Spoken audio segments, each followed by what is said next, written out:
صدق اللہ العظیم۔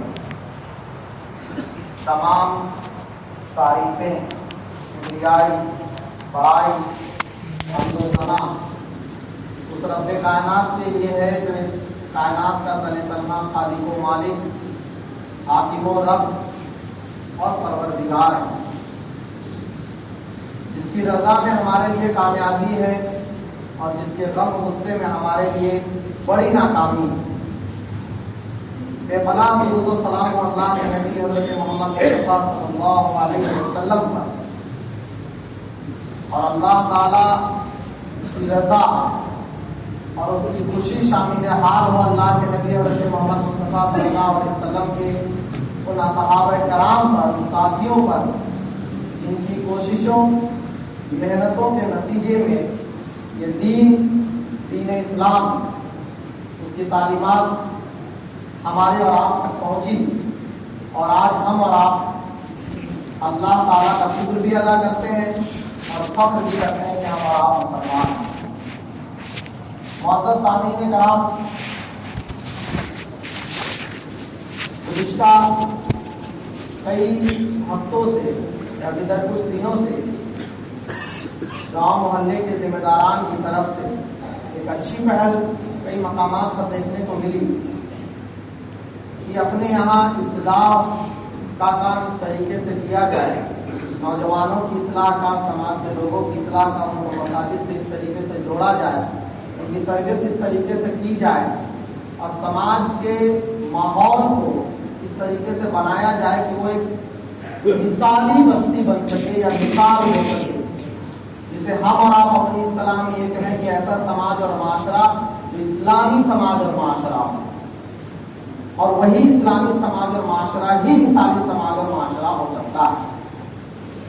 تو لہٰذا آج کے اس خطبہ جمعہ میں انشاءاللہ العزیز میں آپ کے سامنے انہی سرگرمیوں کو مد نظر رکھتے ہوئے اس کی اہمیت کو واضح کرنے کے لیے آپ کے سامنے ایک مثالی بستی کہ کیا اوصاف ہونے چاہیے، مثالی بستی کی کیا خصوصیات ہونی چاہیے، کیا کیریکٹرسٹک ہوں گی، جس کی بنیاد پر ہم ایک سماج کو مثالی بستی بنا سکتے ہیں یا مثالی بستی کہہ سکتے ہیں۔ اللہ رب العزت نے قرآن مجید میں بہت صاف الفاظ میں یہ فرمایا کہ ان الدین عند اللہ الاسلام، اللہ رب العزت کے نزدیک سب سے محبوب اور پسندیدہ دین اسلام ہے۔ اس آیت کی تشریح میں مختلف مفسرین نے اور اتنی آسان الفاظ کے ساتھ اللہ رب العزت نے اس آیت کو نازل کیا کہ ہر خاص یہ بات سمجھ سکتا ہے کہ اللہ رب العزت نے یہ کہہ کر کہ میرے نزدیک سب سے محبوب و پسندیدہ دین اسلام ہے، لہذا سب سے مثالی تعلیمات اس دین اسلام کی ہی ہوگی، اور یہ دین ایک مثالی دین۔ یہ آیت اس بات کو واضح کرتی ہے۔ پھر اللہ کے نبی حضرت محمد مصطفیٰ صلی اللہ علیہ وسلم جن کے ذریعے اللہ رب العزت نے قرآن کی تعلیمات اور اسلام کی تعلیمات کو ہم آپ تک پہنچایا، اس نبی کے تعلق سے بھی اللہ رب العزت نے قرآن مجید میں بہت صاف الفاظ میں فرما دیا کہ لقد کان لکم فی رسول اللہ اسوۃ حسنہ۔ اللہ کے نبی حضرت محمد مصطفیٰ صلی اللہ علیہ وسلم کی زندگی کے بارے میں اللہ فرماتا ہے کہ تمہارے لیے نبی کی زندگی ایک اسوہ ہے، مثال ہے۔ تو دین بھی مثال، اس کی تعلیمات کو ہم تک پہنچانے والا شخص اللہ کے نبی حضرت محمد مصطفیٰ صلی اللہ علیہ وسلم کو بھی اللہ تعالیٰ نے مثال بنا کر بیٹھا ہے۔ جن تعلیمات کی روشنی میں اللہ رب العزت نے سماج اور معاشرے کو مثالی بنایا صرف 23 سال کی قلیل مدت میں، وہ تعلیمات قرآن مجید کی شکل میں ہمارے پاس موجود ہیں۔ اسلام کی جو تعلیمات ہیں، جس دین کو اللہ رب العزت نے اپنے لیے پسند کیا، اس دین کی جو تعلیمات ہیں قرآن میں ہم کی تعلیمات کی شکل میں، ہمارے قرآن کی آیات کی شکل میں ہمارے پاس موجود ہے، اور اللہ کے نبی نے احادیث میں اس کی تشریح فرمائی۔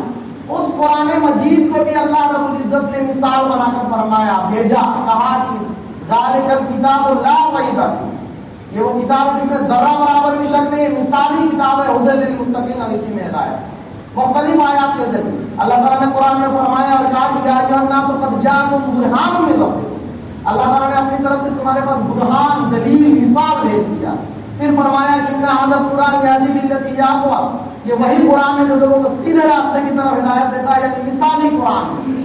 اور اللہ کے نبی کی وہ حدیث انی ترکت فیکم امرین لن تضلوا ما ان تمسکتم بہما، کہ میں تمہارے درمیان دو چیزیں چھوڑ لاتا ہوں، جب تک تم اس سے چمٹے رہو گے کبھی بھی تم گمراہ نہیں ہو سکتے، کتاب اللہ و سنت، اللہ کی کتاب اور میری سنت۔ یہ قرآن کی آیات اور یہ حدیث صاف الفاظ میں یہ بات ہمیں بتا رہا ہے کہ دین اسلام مثال، اللہ کے نبی حضرت محمد مصطفیٰ صلی اللہ علیہ وسلم مثال، قرآن کی تعلیمات جس کے ذریعے سماج اور معاشرے کو مثال بنانے کے لیے اللہ کے نبی نے تقویض کی، وہ قرآن مجید کی مثال۔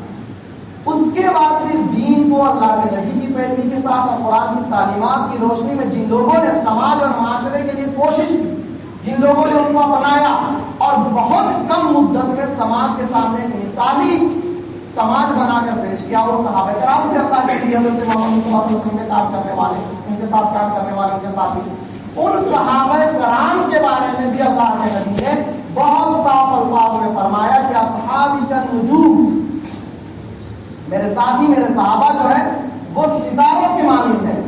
کہا کہ بِأَيِّهِمْ اقْتَدَيْتُمْ، ان میں سے اگر تم کسی ایک کی بھی اتباع کر لو گے، کسی ایک کی بھی زندگی کو اپنے لیے مثال بنا لو گے، کسی ایک کی بھی زندگی کے مطابق اپنے آپ کو جو ہے بنانے کی کوشش کرو گے، اهْتَدَيْتُمْ، تو تمہیں ہدایت مل جائے گی، سیدھا راستہ مل جائے گا، تو کامیاب ہوگا۔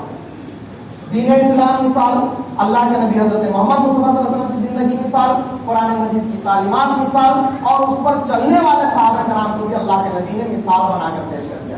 جب ان تمام چیزوں کی روشنی میں ہم دیکھتے ہیں تو ایک مثالی بستی مدینہ کی بستی ابھر کر سامنے آئی۔ ایک مثالی بستی اللہ کے نبی حضرت محمد مصطفیٰ صلی اللہ علیہ وسلم نے ہمارے سامنے مدینہ کی مثال پیش کی کہ مثالی بستی اس طرح کی بستی ہو سکتی ہے، مثالی بستی کے ماننے والے ایسے ہو سکتے ہیں، مثالی بستی میں یہ خاصیت ہونی چاہیے۔ ان چیزوں کی روشنی میں آپ کے سامنے اسلام میں جو مثال کا تصور ہے کہ کون سی بستی، کس بستی میں کیا خصوصیات ہونی چاہیے، جن کو ہم آپ مثالی بستی کریں گے، ایک ایک کر کے آپ کے سامنے بیان کرنے کی کوشش کرتا ہوں۔ اللہ تعالیٰ ہماری زبان سے خیر کی باتیں کریں اور اس پر ہم عمل کرنے کی کوشش کریں۔ اسلام کے جو مثال کا تصور ہے اور مثالی بستی کا جو تصور ہے، اس کا سب سے پہلا پہلو یہ ہونا چاہیے کہ اس سماج اور معاشرے کی بنیاد توحید پر۔ اب توحید کا تصور یہ ہے کہ ہم خدا کے حوالے اپنے آپ کو کریں کہ خالق، مالک، حاکم، رازق، سب چیز پروردگار، پالنہار خدا رب الواحد ہے۔ اور جب یہ ہم تسلیم کر لیتے ہیں کہ سب کچھ کرنے والا، کھلانے پلانے، ہمارے اچھائی برائی کا مالک، ہمارے پالنے والا، ہمارے رزق کا ذمہ دار خدا واحد لا شریک ہے، جب ہم یہ تسلیم کر لیتے ہیں، اس تصور کو مان لیتے ہیں، تو پھر ہمارے ذہن میں یہ ابھر کر سامنے آتا ہے کہ پھر اسی کے مطابق زندگی گزارنی چاہیے۔ یہ ہے توحید کا تصور۔ توحید کا تصور یہ نہیں ہے کہ لا الہ کا کلمہ ہم اپنی زبان سے ادا تو کریں، عبادات میں ہم اللہ کے سامنے جھکے تو صحیح، لیکن جب معاملات کے معاملہ ہو تو ہم آزادی اختیار کریں، نہیں اللہ کے احکامات یہاں نہیں چلیں گے۔ عبادات کا معاملہ ہو تو ہم اگلی صفوں میں نماز پڑھیں، ہماری شکل و صورت جو ہے مسلمانوں جیسی ہو، لیکن جب تجارت کا معاملہ ہو وہاں پہ نقصان ہم نہیں اٹھا سکتے، وہاں پہ آزادی، وہاں پہ آزادی۔ سماج اور معاشرے میں رسومات، جو بیجا رسومات ہے، ان کو ادا کر کے خوشی نصیب ہوتی ہے تو اللہ کے احکامات اور اللہ کے توحید کا تصور کو پرے رکھ دیا گیا۔ اجتماعی طور پر لوگوں کے سامنے رہے تو بڑے اللہ والے بنتے رہے، لیکن انفرادی زندگی جب رجائے اور اگر سوشل میڈیا میں ہم رہے تو ہماری زندگی بالکل اللہ سے بالکل بیراہمی کا طریقہ اختیار کرتے ہیں۔ یہ توحید کا تصور نہیں ہے۔ توحید کا تصور یہ ہے کہ اس سماج میں جو سماج مثالی سماج ہوگا، اس سماج کے لوگ، سماج کوئی ایسی چیز نہیں ہے، سماج کے لوگ ہی دراصل سماج کو بناتے ہیں، تو سماج کے لوگوں کے اندر یہ خیال ہمہ وقت رہے کہ ادخلوا فی السلم کافہ، قرآن مجید میں کہا کہ مکمل طریقے سے قرآن جو اسلام میں داخل ہو جائے اور اس خدا واحد کے تصور کو اپنے آپ کو معلوم۔ ہاں، ہماری انفرادی زندگی، ہماری اجتماعی زندگی، ہمارے تجارت کی زندگی، ہمارے معاش کا معاملہ، ہمارے شادی بیاہ کا معاملہ، ہمارے خاندان کا معاملہ، ہمارے تعلیم کا معاملہ، ہر چیز جب ہم کریں تو ہمارے سامنے خدا واحد کا تصور پوری طریقے سے عیاں رہے، واضح رہے کہ کہیں کوئی ایسا عمل تو ہمارے سماج میں نہیں ہو رہا ہے انفرادی یا اجتماعی طور پہ جو خدا وحدہ لا شریک نے جس چیز سے منع کیا ہو، یا کوئی ایسا عمل تو نہیں چھوٹ رہا ہے ہمارے سماج میں جس کو خدا وحدہ لا شریک نے کرنے کا حکم دیا ہو۔ تو یہ ہے توحید کا تصور۔ تو ایک مثالی سماج کی بنیاد، سب سے پہلا پہلو، سب سے پہلی صفت یہ ہے کہ اس سماج کے لوگوں کے اندر ہمہ وقت خدا وحدہ لا شریک کی وحدانیت، اس کی ربوبیت، اس کی حاکمیت، اس کے پروردگار ہونے کا تصور واضح ہے ہمیشہ ہر معاملے میں۔ سب سے پہلی جو ہے صفت جو ہے ایک مثالی سماج اور مثالی بستی کی، وہ یہ ہے کہ خدا کی توحید کا تصور پوری مکمل طریقے سے واضح ہونا چاہیے۔ دوسرا پہلو بہت اہم پہلو ہے، بہت اہم پہلو، کئی خصوصیات ہو سکتی ہیں۔ میں اپنے سماج اور معاشرے کی روشنی میں کچھ بنیادی چیزیں جو مدینے کی زندگی میں تھی، مدینہ کو جو اللہ کے نبی نے مثالی سماج بنایا، اس کو سامنے رکھ کر کچھ چیزیں آپ کے سامنے بیان کرتا ہوں۔ دوسری اور بہت اہم چیز ہونی چاہیے جو مثالی بستی کے لیے ہونی چاہیے، وہ ہے تعلیم کی فراوانی، ایجوکیشن۔ تعلیم یافتہ سماج ہونا چاہیے، پڑھے لکھے لوگ ہونے چاہیے، تعلیم کے لیے جدوجہد کرنے والے لوگ ہونے چاہیے۔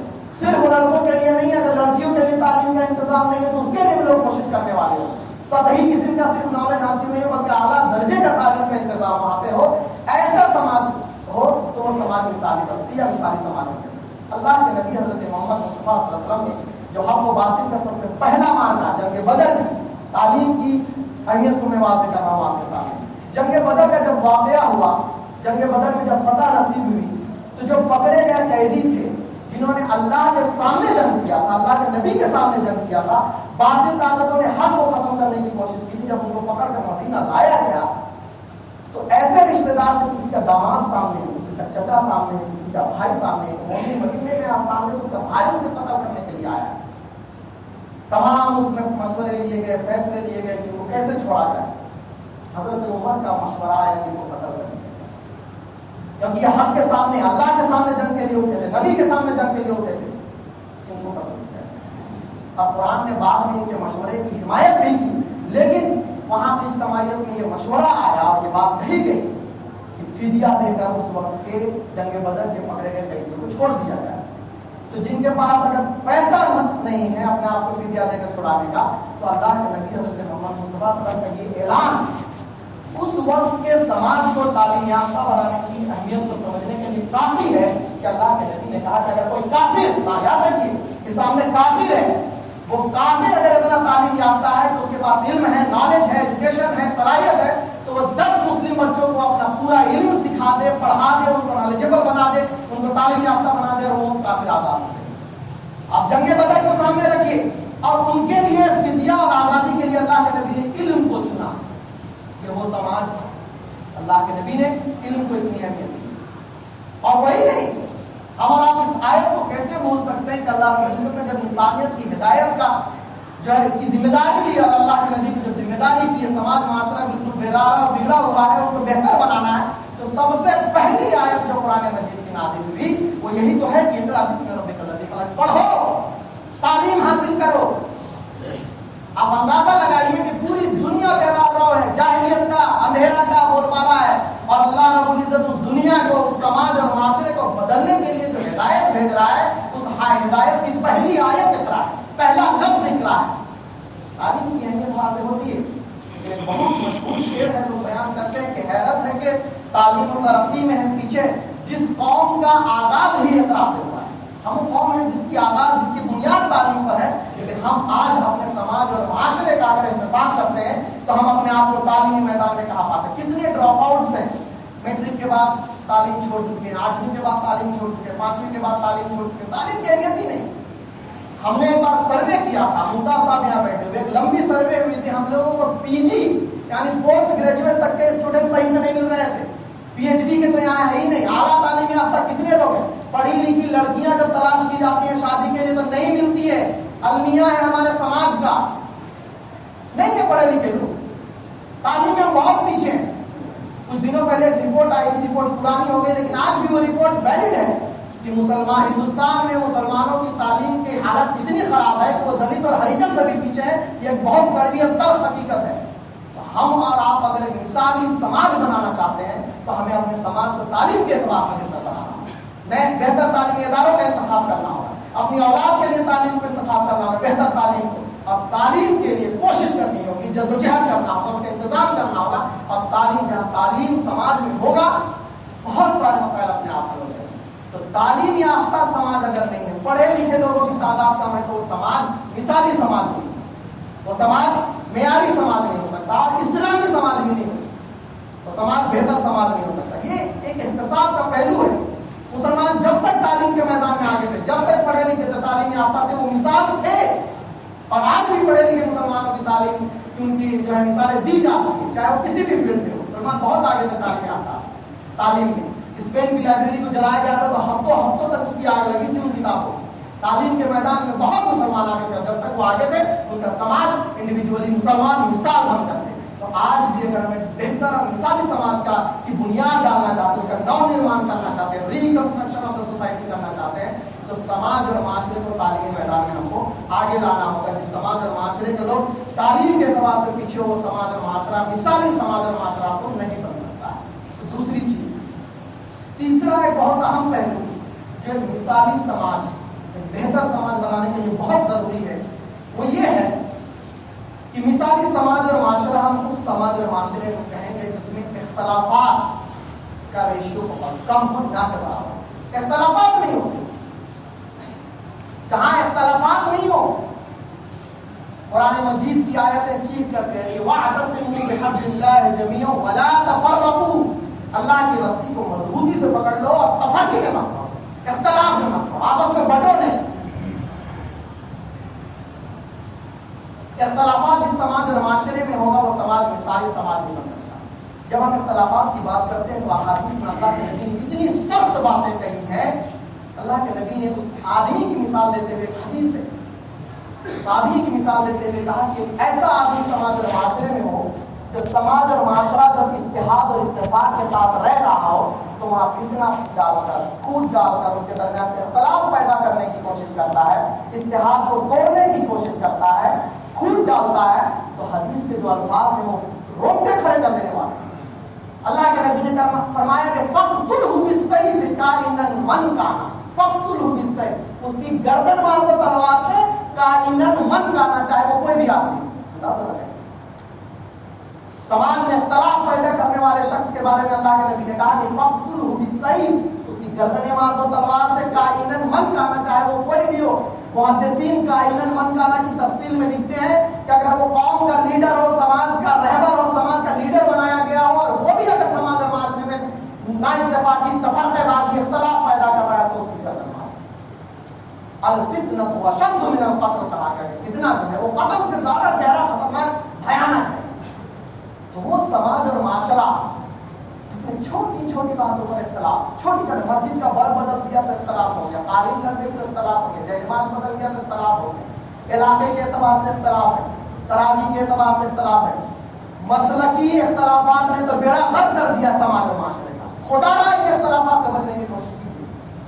مسلکی اختلافات نے بیڑا غرق کر دیا ہے سماج اور معاشرے کا، اتحاد اور اتفاق کا شیرازہ ختم کر دیا ہے۔ پڑھے لکھے تو پڑھے لکھے، جاہل چار ویڈیو دیکھنے کے بعد وہ بھی اختلافات کو جو ہے پڑھیں گے۔ ان اختلافات سے بچنے کی کوشش کی۔ وہ سماج اور معاشرہ جس میں چھوٹی چھوٹی بیجا اننیسیسری فروعی مسائل پر بحث کرتی ہو، وہ حکومت کے مسئلے پر کیا گفتگو کرے گی؟ سماج اور معاشرے کے مسائل پر کیا گفتگو کرے گی؟ ہم اب یہ حل نہیں کر پائے کہ مسجد کیسی ہونی چاہیے، جائنماز کیسا ہونا چاہیے، پنکھا کیسا ہونا چاہیے۔ ان مسائل پہ ہم مجھے ان پر اختلافات کر رہے ہیں، سماج کو بنانے کے اختلافات پر ہم کب بحث کریں گے؟ بہت بڑے بڑے مسائل ہیں، ان پر چرچا ہونی چاہیے۔ تو جس سماج اور معاشرے میں اختلافات ہو، وہ سماج اور معاشرہ مثالی سماج اور معاشرہ نہیں ہو سکتا، مثالی سماج اور معاشرہ نہیں ہو سکتا۔ کئی بار انسان کو کمپرومائز کرنا ہوتا ہے کہ اختلاف نہ بڑھ جائے، تفرقے بازی نہ بڑھ جائے، اتحاد کا شیرازہ نہ بکھر جائے، مسلمانوں کے دل آپس میں ٹوٹ نہ جائے۔ وہ طریقہ رفع شر کے لیے، برائی کو دور کرنے وہ طریقہ اختیار کرنا ہوگا، اور سماج اور معاشرے سے اختلاف ختم کرنا ہوگا۔ ہم جب اختلاف کی بات کرتے ہیں تو صرف ہمارے آپس کے اختلافات نہیں، ہم ایک ایسے پلورل سماج میں رہتے ہیں، ایسے سوسائٹی میں رہتے ہیں جہاں ہمارے ساتھ برادران وطن بھی رہتے ہیں، مسلم حضرات بھی رہتے ہیں، ان کے ساتھ بھی ہمارا کمیونل ہارمونی، سامپردائک سوہاد بہت بہتر ہونا چاہیے۔ کئی بار مسئلے میں دیکھا جاتا ہے کوئی ایسا مسئلہ ہوا، ایسے اتےجت، ایسے جو ہے جذباتی لوگ کی بس ایک قدم اٹھے گا اور پورے سامپردائک سوہاد کا جنازہ نکل جائے گا، جس کا مدتوں لوگوں نے کوشش کی ہے اور اس اتحاد کو پکڑ کر رکھنے کی کوشش کی ہے۔ تو ہمیں یہ بھی دیکھنا ہوگا کہ میرے کس عمل سے سامپردائک سوہاد کو نقصان پہنچ رہا ہے، کمیونل ہارمونی کو نقصان پہنچ رہا ہے۔ ان اختلافات سے بھی بچنے کی کوشش کی. اللہ کے نبی نے مدینے کی جو بنیاد رکھی تو اس کے آس پاس جو قبیلے تھے، بنو نذیر، بنو قینقاع، بہت سارے ان کے حفاظت کی ذمہ داری اللہ کے نبی نے کی.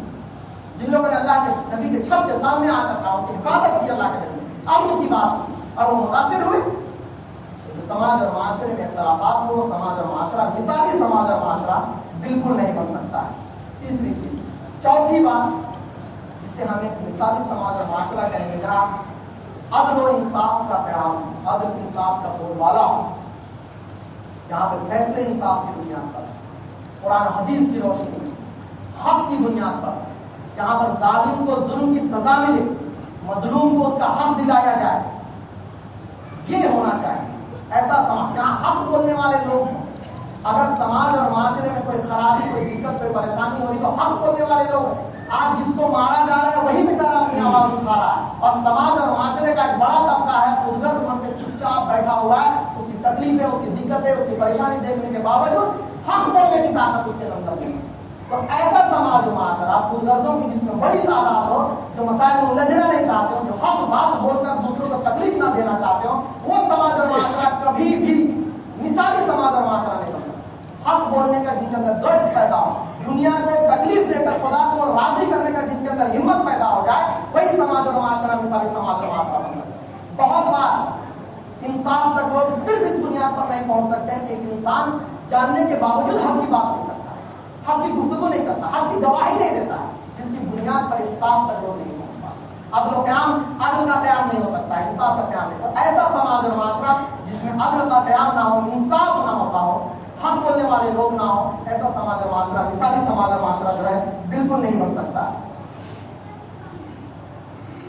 پانچویں چیز جو سماج، ایک مثالی سماج کے نرمان میں، مثالی سماج کو بنانے میں بہت مددگار ثابت ہوگی، اور جہاں یہ چیز ہو جس کو ہم مثالی سماج اور معاشرہ کریں گے، وہ ہے روزگار. روزگار اس کو گفتگو ہم نے کی ہے ایک جمعہ پہلے. وہاں کے لوگ بے روزگاری بہت زیادہ نہ ہو. اللہ کے نبی حضرت محمد مصطفیٰ صلی اللہ علیہ وسلم نے مدینے کو ایسا بنایا کہ ہر آدمی خود مختار بنا، سیلف ڈیپینڈنٹ تھا، صدقہ خیرات دینے کے لائق بنا. روزگار، ایک صحابی کمزور تھے، وہ قصہ میں نے بیان کیا تھا. ایک صحابی کمزور تھے، اللہ کے نبی کے پاس آئے اور اللہ کے نبی سے کہا کہ میرے حالات خراب ہے، بدحال ہوں، ابھی میری مدد کیجیے کچھ پیسوں سے. اللہ کے نبی نے ان کو کلہاڑی دی، کہا جنگل جائیے، لکڑی کاٹ کے بازار میں بیچیے اور ان پیسوں سے اپنا گھر چلائیے. اللہ کے نبی نے بزنس کو پروموٹ کیا، روزگار کو پروموٹ دیا، برسر روزگار ہونے کی ہمت دی. اللہ کے نبی نے فرمایا کہ جم کر کاروبار کرو، دین پر مضبوطی سے جم سکو گے اور بے نیاز رہو گے. یاد رکھیے، بدحالی اور مفلسی جب سماج اور معاشرے میں آتا ہے تو سب سے پہلے اس سماج اور معاشرے کا ایمان ختم ہوتا ہے. جب بدحالی اور مفلسی اس سماج اور معاشرے میں آتی ہے اور بے روزگاری بڑھتی ہے تو سب سے پہلے ایمان ختم آتا ہے کہ کیسے حرام طریقہ ہو، جیسا بھی طریقہ ہو، بس پیسہ آنا چاہیے، ضرورت پوری ہونی چاہیے. یہ مفلسی اور بدحالی یہ برائیوں کو اپنے ساتھ لے کر آتی ہے، سود کو اپنے ساتھ لے کر آتی ہے، اس کی کرائیت ایسی بیان کی گئی. بےجا طریقوں کا، حرام طریقوں کا سماج اور معاشرے میں لے کے آتی ہے. تو بے روزگاری سماج اور معاشرے میں نہ، بے گھریا بیٹھنے والے لوگوں کی تعداد سماج اور معاشرے میں نہیں ہو اتنا. جس سماج اور معاشرے میں بے روزگار لوگوں کی تعداد بڑھ رہی ہے، وہ سماج معاشرہ کبھی بھی مثالی سماج اور معاشرہ نہیں بن سکتا. اللہ تعالیٰ نے اس کو پسند نہیں کیا، اللہ کے نبی نے کبھی اس کو پسند نہیں کیا. ایک بہت قیمتی چیز ہو جو نوجوانوں کے لیے ایک مثالی سماج اور معاشرہ وہی مثالی سماج اور معاشرہ ہو سکتا ہے جس قوم کے نوجوان صالح، نوجوان نیک. ایک مثالی سماج کو آپ دیکھنا ہے تو کسی دن چوک پر چوراہے پہ کھڑے ہو جائیے، 10 منٹ، آدھا گھنٹہ، 1-2 گھنٹہ خالی نکال کر، اور وہاں پہ صرف نوجوانوں کی ایکٹیویٹی کو اپلوڈ کیجیے. آپ کو یہ اندازہ لگ جائے گا کہ 5 سال کے بعد، 5 مہینے کے بعد، سال بھر کے بعد یہ سماج کہاں پر جا کر کھڑا ہوگا. جس سماج کے ریڑھ، ایک بہتر سماج کی ریڑھ کی ہڈی ہوتے ہیں نوجوان. نوجوانوں کو اپنی زندگی کی قیمت کا اندازہ نہیں ہے. اللہ کے نبی حضرت عمر کی ایک دعا ہے، حضرت عمر کی ایک بہت مشہور دعا ہے کہ امیر المومنین صحابہ کرام کے ساتھ بیٹھے ہوئے تھے، ایک بات چھن کر سامنے آئی کہ اگر کسی کی ایک دعا قبول ہونے کی گارنٹی مل جائے تو لوگ کیا مانگیں گے. کسی صحابی نے کہا کہ میں اللہ سے بہت دولت مانگوں گا اور کہوں گا کہ اس کو اللہ کی راہ میں صدقہ کر دوں گا اور جو ہے جنت میں داخل ہو جاؤں. سب نے الگ الگ چیزیں مانگی. حضرت عمر سے جب پوچھا گیا کہ اللہ امیر المومنین آپ بتائیے آپ کے اگر ایک دعا کے قبول ہونے کی گارنٹی مل جائے تو آپ کیا مانگیں گے؟ حضرت عمر نے 2-3 نوجوانوں کا نام لیا، 2-3 نوجوانوں کا نام لیا. میں کہوں گا کہ جس تحریک اسلامی میں اسلام کو پھیلانے کی جدوجہد اور کوشش جو ہو رہی ہے، اس کوشش میں میں چاہوں گا کہ میرے ٹیم میں کچھ نوجوان شامل ہوں. یہ ہے نوجوانوں کی عمر کی اہمیت. اللہ کے نبی حضرت محمد مصطفیٰ صلی اللہ علیہ وسلم کی ایک بہت مشہور حدیث ہے. اللہ کے نبی نے فرمایا کہ سبعۃ یظلھم اللہ فی ظلہ یوم لا ظل الا ظلہ، کہ قیامت کے دن 7 طرح کے لوگوں کو اللہ تعالیٰ اپنے عرش کے سائے میں جگہ دے گا جس دن کوئی اور سایہ نہیں ہوگا.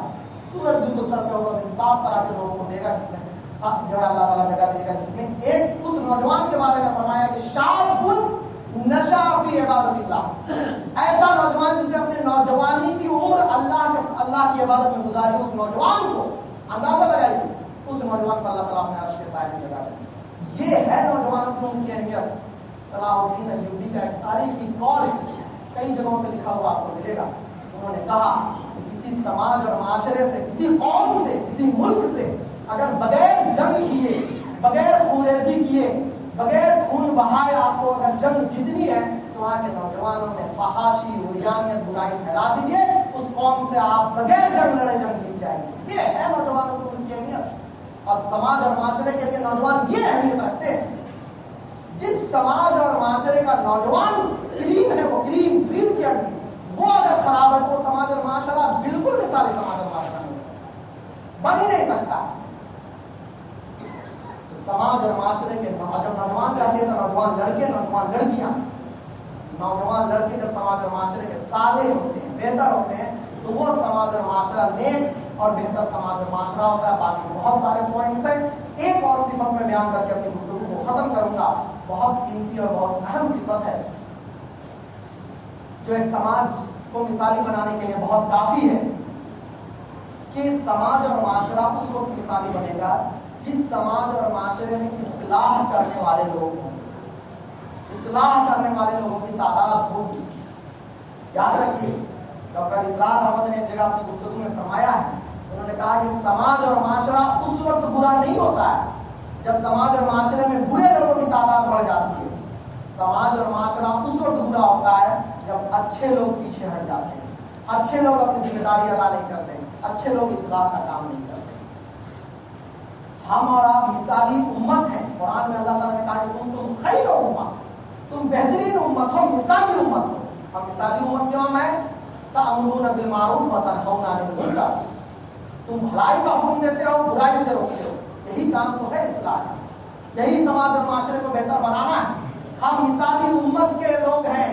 اگر ہم اس ذمہ داری کو ادا نہیں کرتے ہیں تو سماج اور معاشرہ مثالی بن ہی نہیں سکتا، اور نہ ہی ہم اپنے آپ کو خیر امت کہنے کے لائق ہوں گے.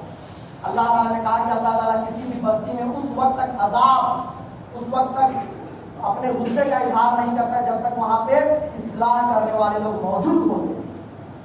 تب تک اس سماج اور معاشرے کو اللہ تعالیٰ اپنے عذاب کی چپیٹ میں نہیں لیتا. قرآن مجید کی ایک آیت ہے وَلْتَكُن مِّنكُمْ أُمَّةٌ يَهْدُونَ إِلَى الرُّشْدِ، کہ وَلْتَكُن مِّنكُمْ أُمَّةٌ يَهْدُونَ إِلَى الرُّشْدِ، تمہارے سماج اور معاشرے میں ایسا گروہ، ایسی ٹیم، ایسے لوگ ہونا ہی چاہیے. آپشن نہیں ہے، ہونا ہی چاہیے جو لوگوں کو بھلائی کا حکم دے، سیدھے راستے کی طرف بنائے.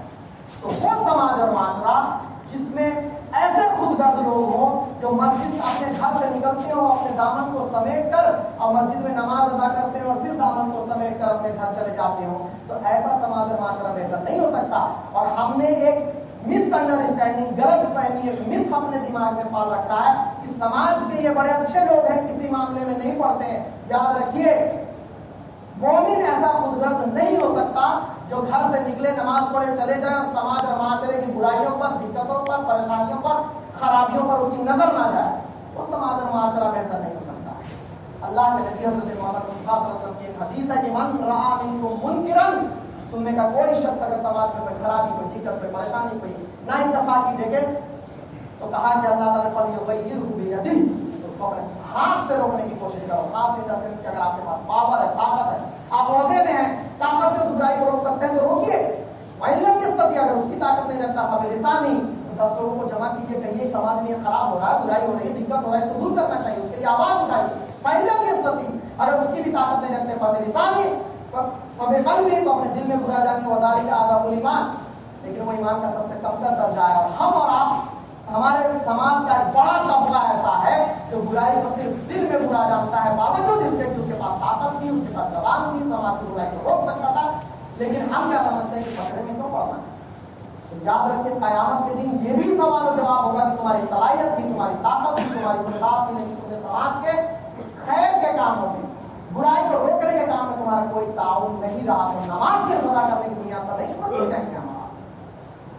ایک مثالی سماج اور معاشرہ اسی وقت بن سکتا ہے جس سماج اور معاشرے میں اصلاح کرنے والے لوگوں کی تعداد بڑھ جائے۔ یاد رکھیے یہ جو باتیں ہم نے بیان کی، اور بھی اگر اگلا جمعہ خطبہ کا موقع ملا تو کچھ صفات اور بیان کروں گا انشاءاللہ۔ اللہ تعالیٰ نے، اللہ نبی کی زندگی، اللہ قرآن کی آیات کی روشنی میں اور احادیث کی روشنی میں یہ جو پوائنٹس ہم نے بتایا، آپ کے سامنے تذکرہ کیا، یہ دراصل احتساب کے پہلو ہیں۔ ہم اپنے سماج کو بہتر بنانے کی طرف ایک قدم ہم نے ابھی اٹھایا ہے کہ نوجوانوں کو بہتر بنایا جائے، جوڑا جائے، مسیح سے جوڑا جائے، ان کو نماز سے قریب کیا جائے۔ جب ہم نے ایک قدم بڑھایا ہے تو ہم ان پوائنٹس کی روشنی میں اپنے سماج اور معاشرے کو جانچیں، ناپیں، تولیں کہ کیا ہمارا سماج اور معاشرہ ان صفات کے ساتھ جڑا ہوا ہے۔ اگر ہے تو فبیہا، بہت اچھی بات ہے، الحمدللہ۔ اگر نہیں ہے تو ہمیں اور آپ میں سے ہر ایک فرد کو یہ کوشش کرنی ہوگی کہ یہ سماج اور معاشرہ اسی وقت مثالی بن سکتا ہے جب یہ سماج اور معاشرے کا ہر فرد اپنی ذمہ داری ادا کرے اور سماج اور معاشرے کو بہتر بنانے کی کوشش کرے۔ اللہ تعالیٰ سے دعا ہے کہ اللہ تعالیٰ تمام لوگوں کے سپنے کو کہ ہماری بستی مثالی بستی ہو اپنی غیبی مدد کے ذریعے پائے تکمیل تک پہنچانے کی توفیق نصیب فرمائے۔ ہمیں سے ہر کے اندر یہ جذبہ پیدا کرے کہ ہم سماج کی تبدیلی میں اپنا رول ادا کر سکیں۔ اللہ تعالیٰ ہم تمام لوگوں کو کہنے اور سننے سے زیادہ عمل کرنے کی توفیق نصیب فرمائے۔ معزز سامعین کرام، آپ تک ایک بات پہنچی ہوگی کہ مسجد یاسین پرویز کالونی میں 10 نومبر اتوار کا دن ہے، اس دن اس کے چھت کی ڈھلائی ہے۔ ہم اپنے علاقے میں یہ جذبہ دیکھتے ہیں کہ ہمارے یہاں کے لوگوں کے اندر یہ جذبہ ہے۔ کچھ ہی دن پہلے ہم لوگوں نے بہت مثبت جذبہ دیکھا کہ لوگوں نے بڑھ چڑھ کر تعاون کیا، اور ہمارے آپ کی مدد سے ہی یہ مساجد تعمیر ہوتے ہیں۔ ہمارے علاقے کی ایک خاصیت یہ ہے کہ ہم باہر کے جگہوں پہ جا کر کہیں سے ہم اپنے مساجد کی تعمیر کے لیے تعاون یا پیسے نہیں کرتے، اللہ ماشاء اللہ کا کسی نے کیا۔ تو ہم بہت ادب کے ساتھ آپ تمام لوگوں سے یہ گزارش کریں گے کہ وہ علاقہ بھی ہمارا علاقہ ہے، وہ مسجد بھی ہماری مسجد ہے، اس کی دیکھ ریکھ، اس کو بہتر بنانا، اس کو تعمیر کرنا کی ہماری ذمہ داری۔ ہم اور آپ ابھی کچھ دن پہلے جس جذبے کے ساتھ ہم لوگوں نے تعاون کیا ہے الفلاح مسجد کے لیے، مدرسہ کے لیے، مسجد یاسین کے لیے بھی اسی جذبے کے ساتھ ہمارا آپ تعاون کریں اور اس مسجد کو کی تعمیر کو پائے تکمیل تک پہنچانے کی کوشش کریں۔ وآخر دعوانا الحمدللہ رب العالمین۔ اقول قولی ھذا استغفر اللہ لی ولکم ولسائر المسلمین واستغفروہ انہ هو الغفور